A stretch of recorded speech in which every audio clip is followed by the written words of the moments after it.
Mumbai police की economic offence wing इन दिनों एक ऐसे ठग की तलाश कर रही है जिसने मुंबई के सैकड़ों लोगों को 1000 करोड़ से ज्यादा का चूना लगाया और फिर यह शख्स फरार हो गया। जिन लोगों को इस ठग ने ठगा है उनमें मुंबई के आम व्यापारी, आम लोग तो है ही, साथ ही बॉलीवुड के कई नामी चेहरे भी हैं।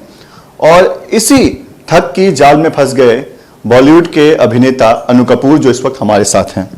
अनु जी, आपसे जानना चाहेंगे कि कब से आप इसे जानते थे, किस तरह का इसका मोडस था और कैसे आपने भरोसा कर लिया इस पर? देखिए, इन्हें इंट्रोड्यूस किया था किसी दोस्त ने, मेरी सिस्टर ने। और दूसरी बात ये है, ये मेरी ही बिल्डिंग के निवासी हैं। अभी भी उस बिल्डिंग में, विंडमेयर में, इनकी माताजी पिताजी हैं, इनकी धर्मपत्नी हैं, इनके 2 बेटे हैं, बहू हैं। और ये फरवरी तक तो दे रहे थे रेगुलर लोगों को। तो मैं शायद 6 या 8 साल से, 6 साल से जुड़ा हूँगा, लेकिन लोग 12 साल से, 17 साल से जुड़े हुए लोग थे। तो दे रहे थे काम। जब सामने वाले को इंटरेस्ट दे रहे हैं और 10 साल तक कोई व्यक्ति दे रहा है तो उस पर विश्वास न करने का प्रश्न नहीं उठता, लेकिन हो गया जो होना था। सर, आपके साथ क्योंकि 1000 करोड़ से ज्यादा का रकम बताया जा रहा है जो मुंबई पुलिस कह रही है, आपके कितने रकम फंसे और क्या कमिटमेंट किया गया था आपसे? ना, कमिटमेंट मुझसे ही नहीं, मेरे जैसे अब हम लोग इन्वेस्टर नहीं रह गए, हम लोग असल में विक्टिम हो गए। और मेरे जैसे सैकड़ों लोग हैं, उनमें सीनियर सिटीजन्स बहुत शामिल हैं। और उनमें ऐसे भी लोग शामिल हैं सीनियर सिटीजन्स में, स्पेशली ज़ईफी के अंदर, जिन्होंने अपने जीवन भर की सेविंग्स लगा दी। वो मामला बहुत ही गंभीर है। देखिए, पैसा 1 रुपया हो या 10 रुपया हो या 10 करोड़ हो, आप किसी को दया भाव के साथ 10,000 रुपए दान में दे देते हैं, मंदिर में जाते हैं, श्रद्धा सुमन आप चढ़ाते थे, 1 लाख रुपए का चढ़ा देते हैं, उस पर आपका दिल कोई आपत्ति नहीं करेगा। परंतु आप हो कि बहुत ही निर्धन व्यक्ति हो या अरबपति हो, आप उससे पूछ के देखिएगा, उसको 10 रुपए की भी चीटिंग पसंद नहीं आएगी। तो यही हुआ है, चीटिंग किसी को पसंद नहीं आ रही है। और नहीं आएगी, क्यों आएगी? इतने साल तक जो व्यक्ति हमारे साथ ठीक ठाक कर रहा था, वो अचानक गायब हो जाता है। लास्ट फ्राइडे को, that was 15th of March, और अभी तक उनका कोई अता पता ठिकाना नहीं मिल पाया है। ये बहुत ही चिंता का विषय है कि क्यों नहीं मिल पाया, कहां चला गया है वो व्यक्ति। जो इन्वेस्टिगेटिव एजेंसीज हैं, उनको ज्यादा मुस्तैदी के साथ काम करना पड़ेगा कि बेचारे लोग परेशान हैं। और उनकी हालत, उनके अगर मैसेजेस अगर हम पढ़ रहे हैं तो इट्स वेरी वेरी, बहुत डिप्रेसिंग है, बहुत ज्यादा डिप्रेशन है।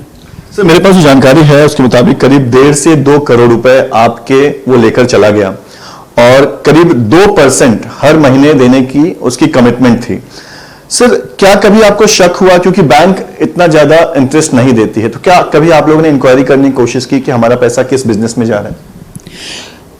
उनके हिसाब से ये एसेंशियल कमोडिटीज में इन्वेस्ट करते थे, और कभी 1-2 बार बात हुई भी होगी तो उन्होंने कहा एसेंशियल कमोडिटीज का मार्केट और स्टॉक मार्केट में बुनियादी रूप से कुछ फर्क है। देखिए, मैं मार्केटिंग का आदमी हूं नहीं, और मुझे मालूम नहीं कि शेयर मार्केट और स्टॉक मार्केट किस तरह से काम करता है। ये मेरा दूसरा अनुभव है। एक बार मेरे पास बैंकर्स आ गए थे, तो उन्होंने 5-6 साल तक सिस्टमैटिक इन्वेस्टमेंट प्लानिंग, जिसे SIP में निवेश किया था, स्टैंडर्ड चार्टर्ड बैंक का, वो तो सही, बिल्कुल सही, ठीक हुआ। ये दूसरा मौका था और शायद अब ये लास्ट मौका होगा। रेगुलेटरी अथॉरिटी अगर किसी ऑर्गेनाइजेशन के साथ नहीं जुड़ी हुई है तो बिल्कुल नहीं। अब तो, लेकिन 10 साल से जो काम ठीक कर रहा था वो अचानक एक दिन गायब हो जाएगा, तो अब फिर किसके ऊपर विश्वास कर सकते हैं आप? सर, आपने कहा कि वो आप ही के बिल्डिंग में रहता है, परिवार के और भी लोग वहां पर अभी भी रह रहे हैं, तो क्या परिवार के लोगों को भी इस बात की जानकारी नहीं है कि परिवार का बेटा या जो भी परिवार का सदस्य है वो इतने लोगों के साथ ठग कर रहा था और ठग करके कहां चला गया?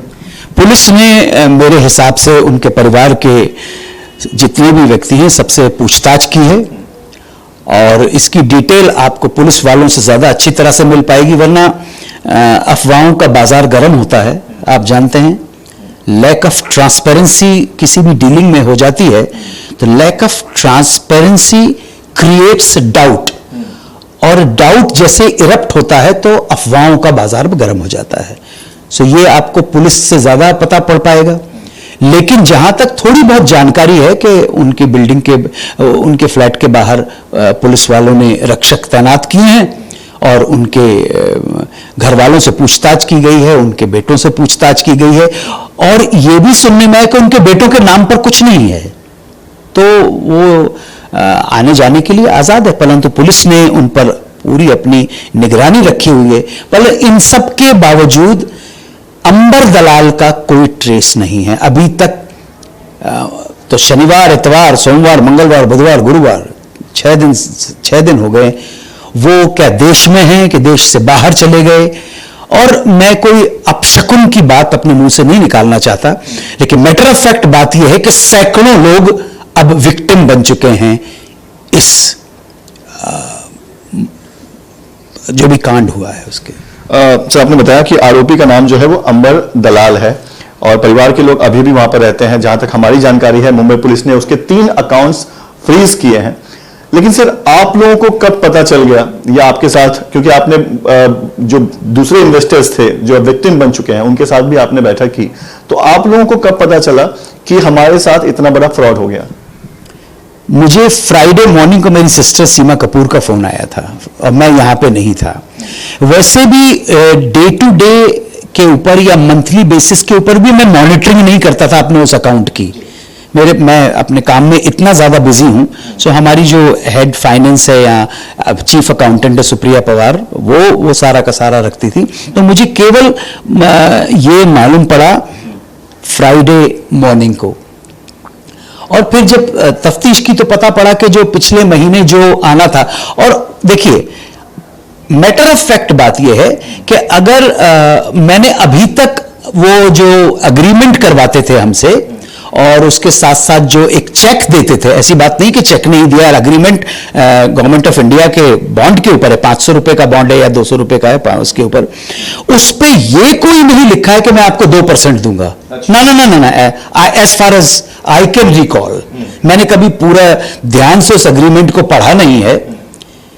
लेकिन ये बात भी अपनी जगह पर एक सत्य है कि कम से कम मुझको या मेरे परिवार को कोरोना टाइम में भी लगभग टोटलिटी में अगर देखें पूरे साल का, तो 22% तो मिला ही मिला है। सर, ये जानना चाहेंगे कि जब आप पुलिस के पास गए, पुलिस ने इस मामले की शिकायत दर्ज की, और अब ये मामला जो है वो इकोनॉमिक ऑफेंस विंग जो अपराध शाखा है मुंबई पुलिस की वो देख रही है। पुलिस से अब तक क्या भरोसा मिला है? जांच को लेकर क्या अपडेट्स आप लोगों को मिले? जांच जारी है, ये हमें सूचना दी गई है, और जो भी कानून की इन धाराओं के अंदर जो भी प्रक्रिया होती है, मुझे सुनने में आया कि 10 करोड़ या 25 करोड़ से ज्यादा का मामला हो तो वो EOW के पास चला जाता है। संयोग से आज I am very thankful that the joint police commissioner of EOW, the incharge Shri Nishit Mishra has given me an appointment. तो मैं उनसे भेंट करने जा रहा हूं, और अगर संभव हुआ तो माननीय पुलिस कमिश्नर से भी बात हो जाएगी, और जो हमारे मुख्यमंत्री महोदय के सुपुत्र हैं, जो स्वयं लोकसभा के सदस्य हैं, डॉक्टर श्रीकांत जी शिंदे साहब, उनका भी फोन आ गया, उन्होंने भी बातचीत की, और शिंदे साहब के ऑफिस से भी बात हुआ। तो वो राहुल जी उनका नाम है, तो उन्होंने कहा कि मैं CM साहब से मुलाकात आपकी करवाऊंगा। तो ये मैं कोई सेल्फ अपॉइंटेड कोई विक्टिम्स का रिप्रेजेंटेटिव नहीं हूं, लेकिन मैं विक्टिम हूं, ये भी अपनी जगह पे सही है। और ये भी अपनी जगह पे सही है कि मीडिया अपना रोल निभाती है। डेफिनेटली मैं आपके ऊपर अभी इस स्थिति में नहीं हूं कि कोई भी आक्षेप उठा सकूं, लेकिन शायद जो थोड़ा बहुत जाना पहचाना, देखिए मैं बहुत बड़ा स्टार तो हूं नहीं, ऐसा तो मैं सेलिब्रिटी तो नहीं हूं, लेकिन फिर भी थोड़े बहुत 2, 4, 5 लोग भारत के मुझको थोड़ा जानते हैं, तो इस वजह से आपके भी दर्शन मुझे होने को मिल गए। तो शायद इस थोड़ा जान का चेहरे को थोड़ा सा जान पहचान का आगे बढ़ाता हूँ, जितना भी संभव हो सकता है वो अपनी उन विक्टिम्स के संदर्भ में अपना जो कर्तव्य निभाने की कोशिश करूंगा। सर शुक्रिया हमसे बात करने के लिए। तो ये पूरा मामला जो है 1000 करोड़ से ज़्यादा की ठगी का है। अनु कपूर जो कि बॉलीवुड के नामचीन अभिनेता हैं और उनके अलावा कई सारे जो फिल्म जगत के लोग हैं वो भी इस चपेट में आए हैं। कई सारे जो सीनियर सिटीजन्स हैं वो भी ठग का शिकार हुए हैं और करीब 250 लोगों को इस ठग ने अपना शिकार बनाया है। पुलिस इस पूरे मामले की जांच कर रही है। अब तक ये पता नहीं चल पाया है कि ये ठग कहां फरार हो चुका है, ये कहां लापता है। हालांकि परिवार की तरफ से भी जब ये आरोपी गायब हुआ उसके बाद गुमशुदगी की जो है वो शिकायत दर्ज कराई थी। फिलहाल पुलिस इस ठग की तलाश में जुटी हुई है। वीडियो जर्नलिस्ट स्वप्निल चौहान के साथ पंकज मिश्रा, न्यूज नेशन, मुंबई।